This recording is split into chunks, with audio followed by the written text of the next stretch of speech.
Judiciary after the armed forces, according to me, is the most loved institution in this country. But is judiciary standing up? So, it's, I think, एक हाथ से ताली नहीं बजती है, दो हाथ से बजती है.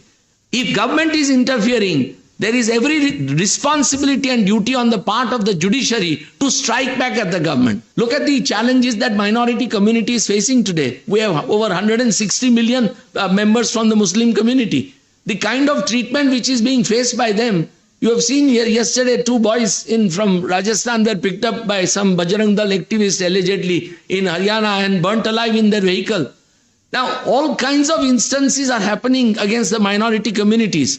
The alleged, in the name of alleged forced conversions, large number of Christians and, Muslims are being arrested across the country. Judges are unable to stop it. Judges are unable to stop it. They don't get bail for months and years on.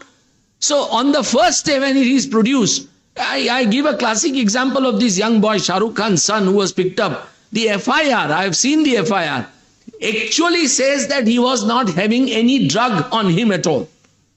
And yet when he is produced before the magistrate sends him to remand. And the High Court justified it initially.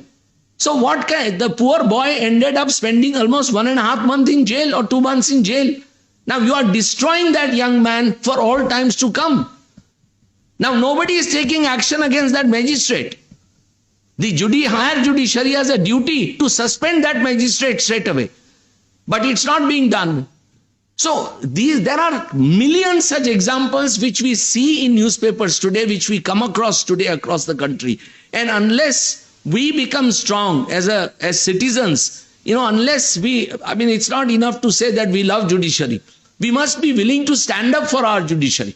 We must respect our judges who are so outstanding and courageous and independent. At the same time, we must discuss also about judges who are failing us in more than one way. Now, unless we do that, I think this interference by the executive will always continue because, the executive always has this arrogance that we are perhaps elected by the people and therefore we have a greater right to, run the affairs of this country. They have never read the Constitution. They have never read the Constituent Assembly debates.